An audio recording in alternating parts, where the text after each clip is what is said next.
Hey, what's up, guys? Raymaster Flex here. For the first time ever, guys, I'm going to be doing a NXT Takeover review video. I just finished watching NXT about an hour or so ago, and just like any other NXT, it was definitely amazing.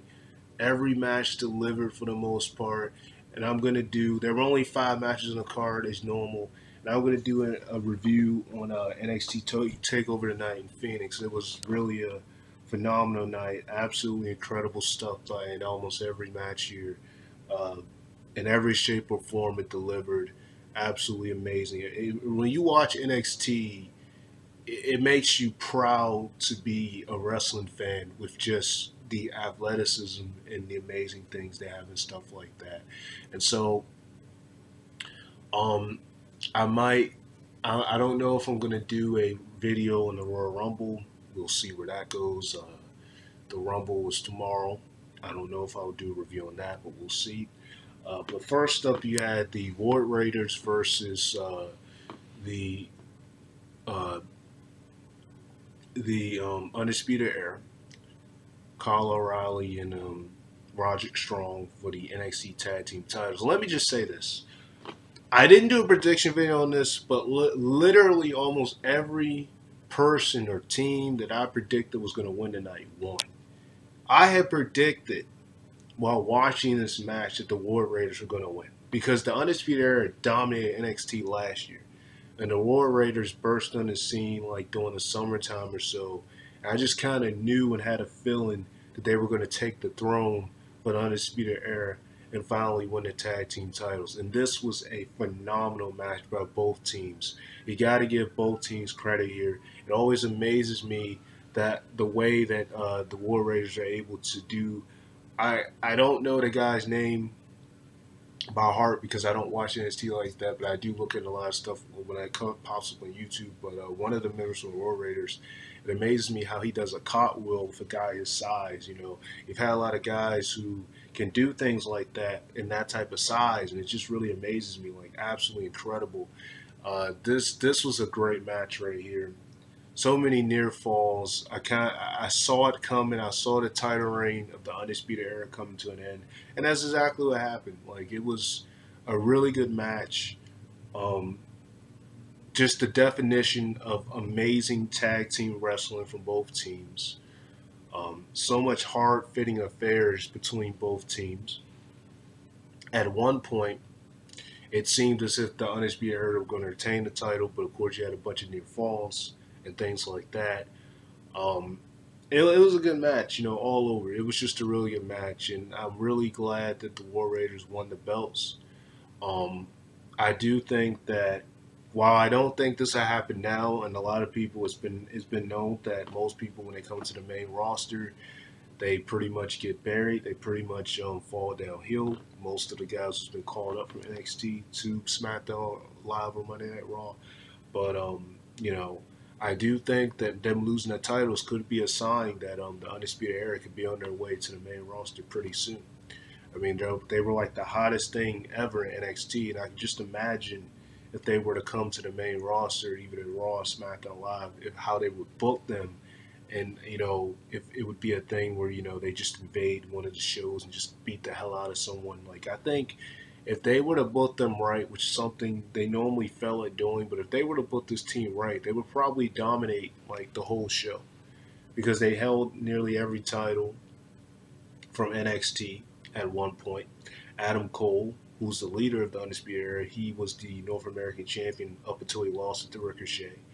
Uh, you know, you had the rest of the team holding the tag team gold. You know, they kind of do this thing where they alternate 1 minute. It'd be Kyle O'Reilly and Roger Strong 1 minute. It's Roger Strong and Bobby Fish team together. It's just they do a lot of alternating with the tag team belts, but they were the tag team of the year last year, and they deserved it. But I think at this point the War Raiders are taking it, they're taking control, they're taking over. I can see the War Raiders holding their titles just about as long as the Undisputed Era did. Um, I don't think they'll be losing the NXT tag team belts anytime soon. I think they're going to be like the next breakout team in NXT right now. And so that was just a really good match right there. Absolutely incredible stuff. Great tag team wrestling. Absolutely phenomenal. The crowd was into it the whole way through. Absolutely amazing. So next up, you had Cassius Ohno versus versus Matt Riddle. Now this was this was kind of a brutal match right here. I mean, you had the thing that got me in this match was Cassius Ohno grabbing Matt Riddle's foot, and it seemed as if he put his mouth in his foot like he was trying to eat it or something. It just looked really disgusting. Like he stepped on his foot a couple of times, and he put his mouth in his foot, and it just looked really nasty. That was like probably the most disgusting part I saw in this match. And you know, it was a lot of hard-fitting affairs in this match as well. Um, Absolutely just off the chain with the way that this match played out. Uh, you know, I gotta say that I really like how they booked this match because the first time these guys faced each other at Takeover was just kind of like Matt Riddle just kind of surprised him out of nowhere and just won the match just like that. But this one, you know, they almost had me think for a second that Cassius Ohno was going to win. I mean, I knew Cassius Ohno wasn't going to win because at this point, Cassius Ohno, his job is pretty much to put over the young talent. I mean, let's be for real. I mean, the guy's been in the company. He's been not. I mean, obviously he left WWE and came back, but you know, ever since he's come back, he's pretty much his only job has pretty much been to put over young talent. It's been very obvious and very known for all the takeovers he's been on. Because I like how, you know, commentators kept constantly mentioning how he's never won a takeover, how he's 0-4 at NXT and takeovers. And part of the reasonings for that is because every takeover he's been in, he's faced a young talent, and every time he's went against a young talent, he loses. Like just last year, when they went to Philly before the Royal Rumble, he went against the Velveteen Dream, and he lost that match. I mean, every takeover that Cassius Ohno has been in, he's lost, and so you know his job at this point is kind of to put over young talent.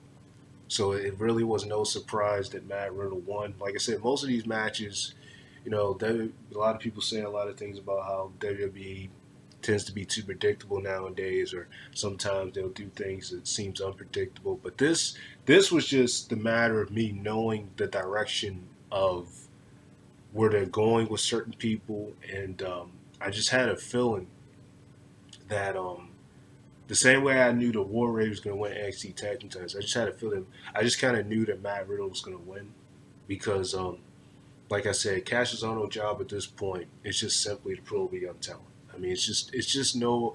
The minute that Cassius Ohno wins a takeover, I'll be surprised. But at this point, his job is just to, you know, face the young talent, make them look good, and just go from there. And I mean, he did. This was actually a really interesting matchup right here. Both guys delivered. Cassius Ohno really looked like a threat in this match. I mean, with the rolling sentons he did, with the moonsault he did from the top rope. That's actually the first time I even seen Cassius Ohno go for a moonsault. When he did the moonsault to Matt Riddle from the top rope. I mean, it legitimately looked like Cassius Ohno was a threat in this match from the many moves that he threw out in here. He did like 2 to 3 sentons on Cassius Ohno. I mean, he did like 2 to 3 sentons on Matt Riddle. I mean, he looked like a legitimate threat. So don't get me wrong. Cassius Ohno, even though he lost this match, this is really a good performance by him. You know, he looked like a threat. He looked as if he was going to win. He really put Matt Riddle to the limit in this matchup with the whole bro thing that Matt Riddle does. I mean, a lot of people say that, you know, Matt would probably be a good combination with Zack Ryder with the whole bro thing that he does, you know.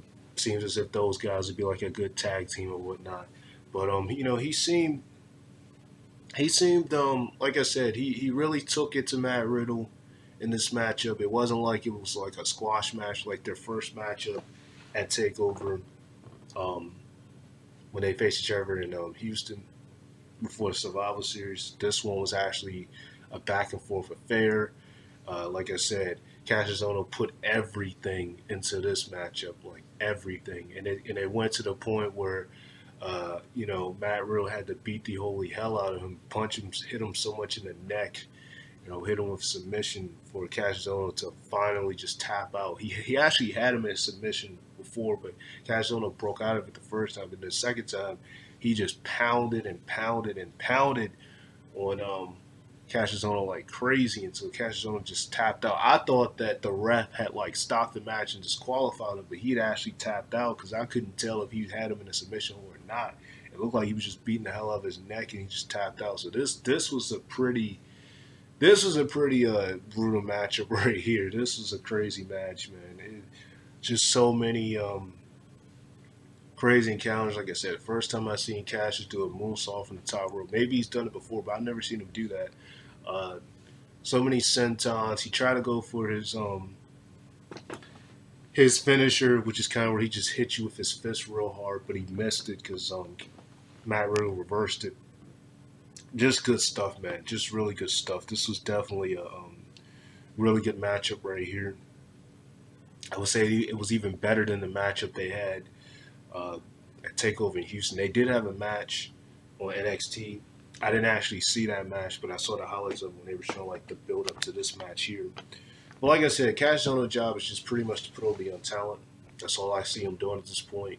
So it's no really surprise here that Matt Riddle won. Next up, you had, oh my goodness, this was such a good match. Ricochet and Johnny Gargano for the North American title. Yet another match that I predicted Johnny was going to win the belt because I just had a feeling that Johnny was finally going to win. Like, I can't say how happy I am for Johnny to have won this match. I mean, every single match that he's been at TakeOver, all except the first one, all except when he faced Tommaso Ciampa at NXT TakeOver in New Orleans. That was like his only win he got at TakeOver.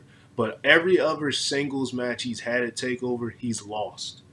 That was literally his only singles win at TakeOver, was when he first went against Tommaso Ciampa at NXT TakeOver in New Orleans. But then when they went to Chicago, he lost. And then when they went to Brooklyn, he lost. And then when they went to Houston, he lost at War Games to Aleister Black. Every TakeOver, and this man has had like the best match in nearly every TakeOver he's been in. He's either stole the show or, and in most cases, like I said, stole the show, but then would lose the match. Absolutely crazy. But this matchup right here, it was so many reversals. So many reversals that I nearly lost count. Ricochet is absolutely incredible. Both guys did an excellent job in this matchup here. You know, it was absolutely incredible the way that they did this match right here. You just kind of could tell that I just had a feeling in so many ways that Johnny Gargano was going to come out on top. But Ricochet at first was just kind of toying around with Johnny. He was literally reversing everything that Johnny tried to go for. Johnny was looking kind of shocked out of nowhere. One of the moves that really was amazing to me was when Johnny tried to go for the Hurricanrana from the top rope. And literally, Ricochet just stood up. He literally just stood up. He didn't even fall on the ground. I mean, this man just stood up.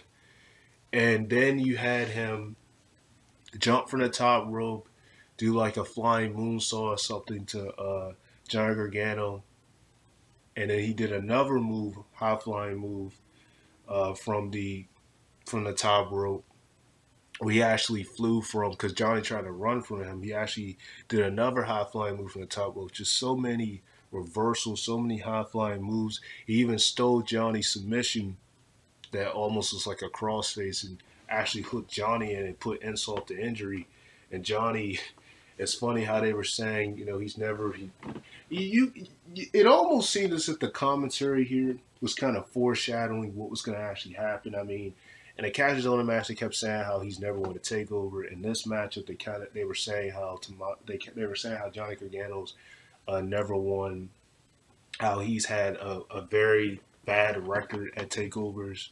You know how he hasn't won a lot of takeovers, and you just kind of knew even by how the commentary was talking that Johnny was going to win this match because they kind of foreshadow whenever like usually, and I've noticed this how WWE tends to be, and they do this a lot. Normally, whenever you hear the commentary constantly bring something up about someone never doing this or never doing that or never doing this, you kind of know that it's eventually going to lead to the opposite thing.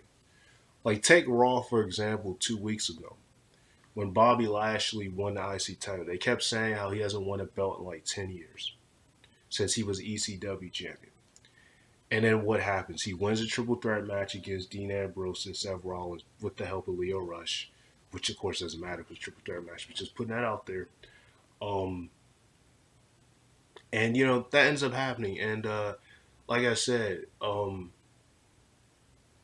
and this is kind of the same deal here. You know, it was just really back and forth action here. Also, I really liked when Johnny Gargano hit Ricochet with the Frankensteiner outside of the ring. Like that was absolutely incredible, and it was just so many amazing moves here that it's almost hard to keep count of all of the things they did in this match. This was one hell of a match. You know, this was an amazing match right here. And when Johnny pulled the mat from the bottom of from the when he pulled the mat back, he just kind of knew that something crazy was going to happen, some crazy ending was going to happen.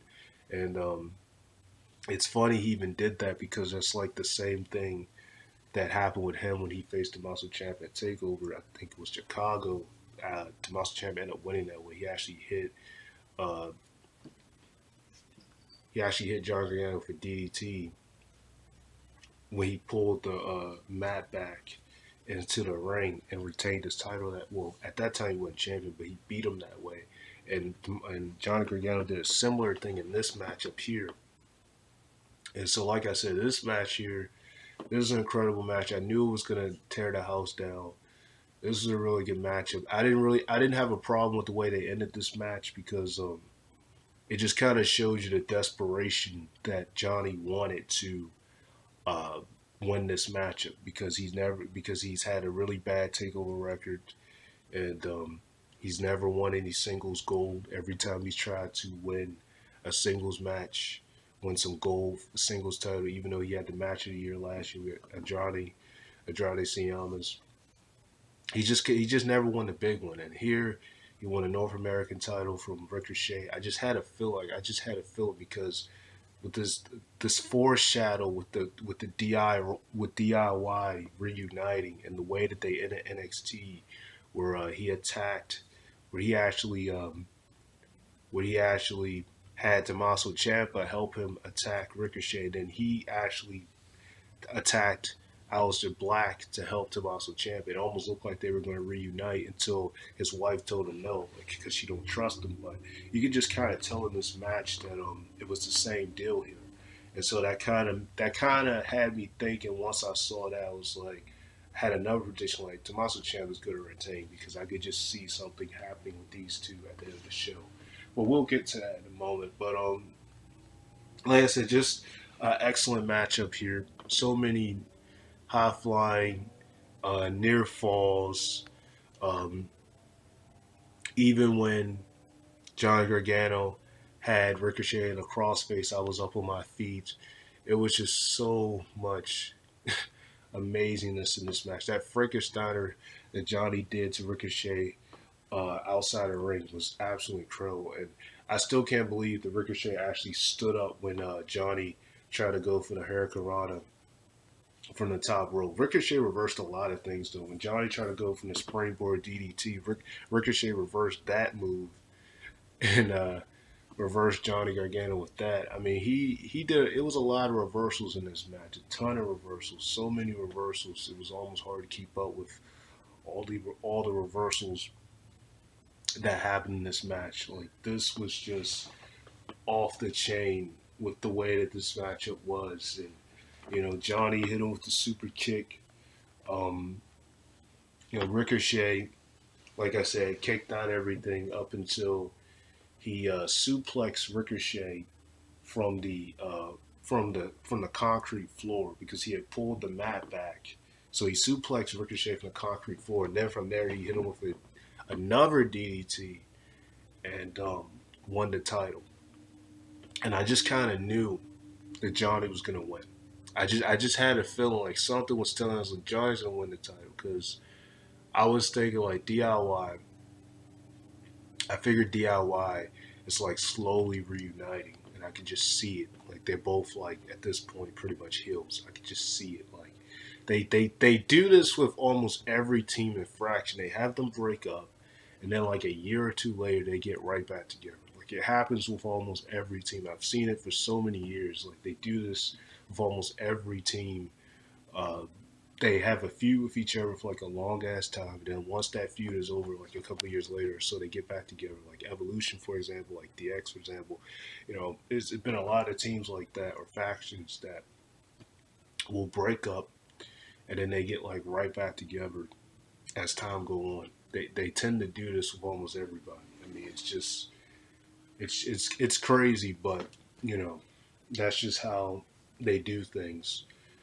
So I was happy for Johnny though because he finally got a huge win at Takeover. Um, I was really glad that he got this win because I think Johnny needed this win. You know, it's sad that has been in so many title matches at Takeover, just been in so many show-stealing matches at Takeover that at this point I call him Mr. Takeover because he is just that damn good. And for him to be in so many great matches and he just always takes the loss. I mean, it's really sad, you know. But this matchup right here, phenomenal, absolutely phenomenal, amazing. That this was just everything you could ask for. Just really a really good match in my opinion. You know, this was just a really good matchup between these two. Absolutely phenomenal. I wouldn't be surprised if Dave Meltzer or something gives this maybe 4 stars, maybe 5, maybe something he didn't see impressive about it. But I think this was like another almost 5-star matchup right here. Even with the way that Johnny won, I still think this was like a 5-star matchup. It was just that damn good. It was such a good match. So many reversals between the two.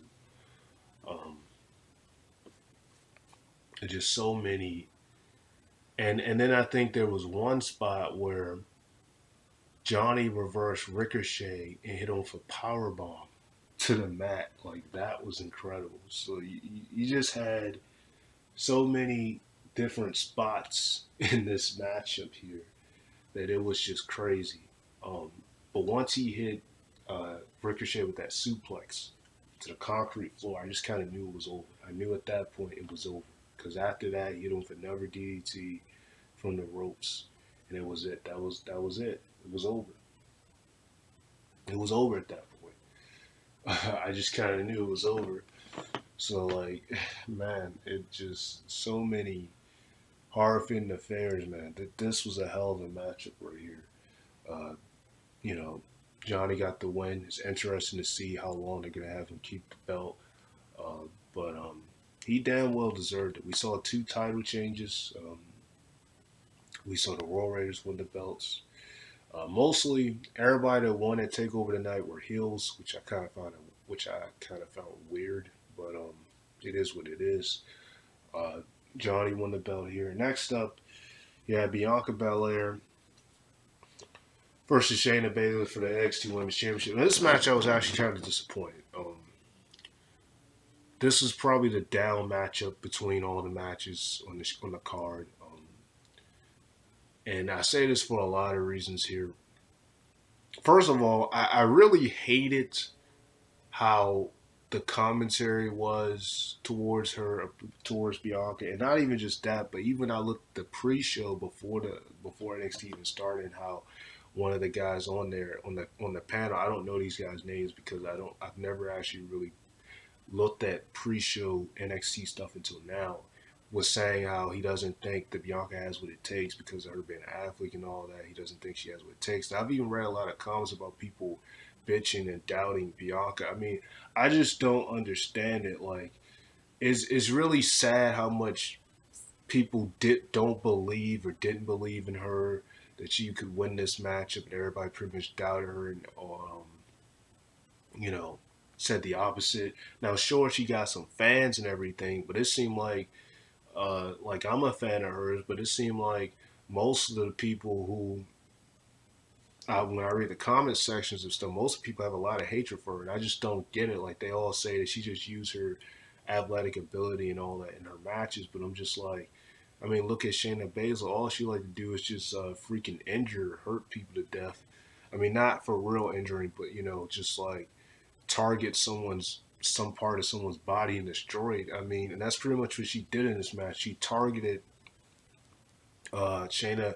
She targeted Bianca's arm, you know, and stepped on it, and you know, just did all types of stuff to it. And Bianca got a little bit of offense in this matchup. The craziest thing was when she flipped her hair and it actually gave a cut to Shayna Baszler. I was really rooting for Bianca to win this match because, in my opinion, I don't really think there's anyone else on NXT right now who should take the title from Shayna Baszler. And this really just pissed me off how they booked this matchup here. The minute that the ref got knocked out, I knew that her buddies were going to get involved, and that just pretty much ruined the whole match for me at that point. I don't know. See, it's not to say this match was good before they got involved, but I don't know what it is about WWE doing this thing, because they've been doing this for years now. And there are some times where there are great matches and they don't do this. But I really hate when they have matches like this and then they have interference and it just ruins the whole match. Because, like, doing this match, I had an adrenaline rush. I mean, you talk about, this is my first time watching NXT Takeover Live. I had an adrenaline rush rooting my ass off for Bianca to win the match because I really wanted her to win. And once she locked Bianca in her submission hold, I just knew it was game over. Now, the first time Bianca broke out of it, but then the second time she tried to go for her, I think it was like a 450 splash, and then Shayna countered it into a submission again. And at that point, it was over with because, but I will give her this. She held on for a long time, and she technically didn't tap. She just passed out. But for her to be undefeated and to lose like that, I mean, it really pissed the hell out of me. I was like, I said, this is fucking bullshit, man.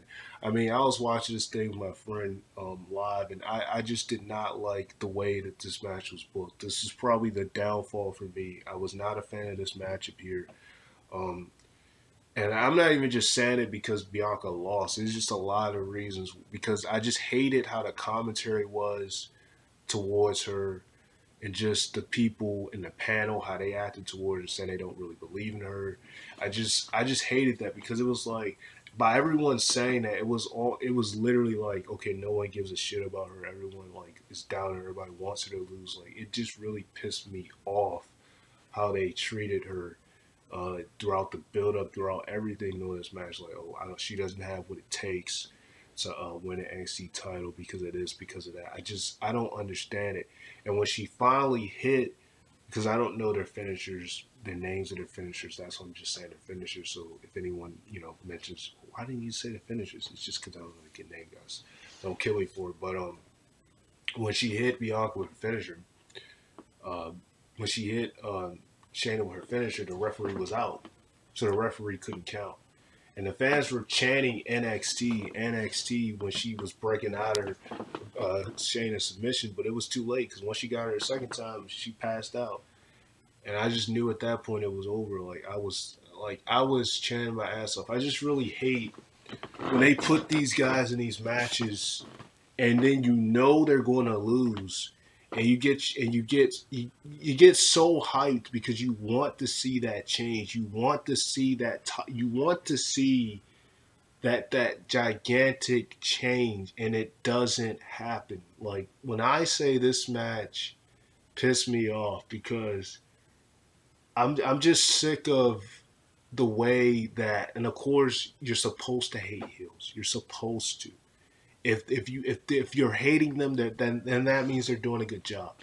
But I'm just sick of the fact of how ever since Evolution, You know, they've had Shayna have like her buddies get involved in matches and help her retain the belt and all that. It's just really getting annoying at this point of how they keep doing this. It's really pissing me off. And this matchup right here was no need for that. This could have just been simply a one-on-one matchup. I really hated how they ended this match. In fact, this match didn't even last that long, to tell the truth. It really wasn't even that long of a match. And it just really, I don't know, man. This matchup, I know most people probably was like happy that Bianca lost and happy that Shayna retained, but I was not one person who was happy. I was pretty pissed off that Shayna actually retained the belt because I really wanted Bianca to beat her for it. I really don't think, in my opinion, there's no one else on NXT who deserves to win the title once again. Kairi Sane, I love her. She's, a really good wrestler, but I mean, who really wants to keep seeing her face Shayna all the time? I mean, they face each other like at this point in three different it was like two takeovers and then Evolution. So I mean, no one wants to keep seeing that match over and over again.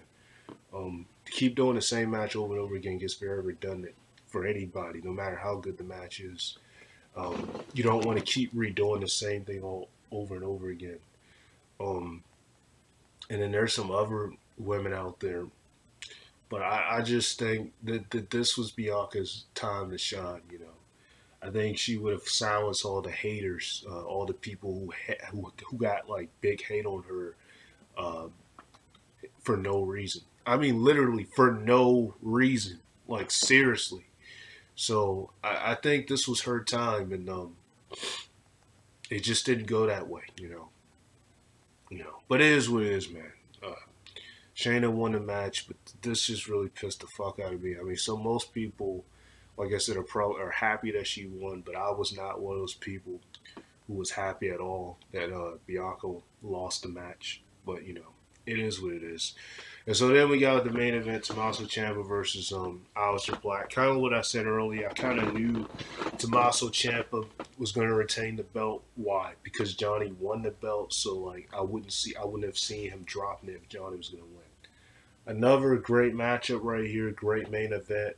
I think this was actually the first time that Aleister Black was even in the main event at TakeOver. The whole time that Aleister Black was the NXT champion, he was never in the main event, which is something they pointed out at commentary. They were saying how the matches that stole the show at TakeOver, that was like the main events, was always Tommaso Ciampa and Johnny Gargano. But it was never Aleister Black, even when he was the TakeOver the NXT champion. He was never the main event. So this was actually Aleister Black's first time in the main event, and he lost. How convenient. Tommaso had been in every main event at TakeOver except for when they went to Houston last year, because he went against Velveteen Dream, which was another great match, which I was hoping Velveteen would win, but I knew he wasn't going to. That match was not the main event. It was actually the War Raiders and Pete Dunne and Ricochet versus the Undisputed Era. That was the main event for War Games. But anyway, this matchup right here, really hard-fitting affair. A lot of the match, Tommaso stayed targeting. He stayed targeting Aleister Black's legs. This was to prevent him from going for the Black Mass. And it looked really effective. He stayed on his leg. He did as much as he could to stop him from going for the Black Mass, which he eventually would hit on Tommaso, but Tommaso kind of moved back so he wouldn't pin him. This was a really good match. It took Tommaso 4 times to hit his move to win the match. Took him like 4 times, 4 attempts to actually win. Because the first time he hit it, Aleister Black kicked out, went for a DT. Then I think it's like a I forget what this move is called. He went for it the first time. Aleister Black kicked out. Then he went for it again, and I think Aleister Black kicked out the second time. Aleister Black was actually going to try to hit him with the Black Mass, but then his leg gave out on him. Then he hit it like the 4th time. Aleister Black Tried to go for the Black Mass. Missed it because his leg gave out. Hit him the fourth time. That was it. He hit him 2 straight times. Aleister Black kicked out again. And tried to go for the fourth time. And that was a wrap. So this match right here was really hard fitting. You know, so many hits to the knees, hits to the face. I mean, just all types of stuff. Aleister Black just loves to connect you with his legs and give you a bunch of kicks. So that's exactly what you got. Just so many goddamn kicks and everything in this match.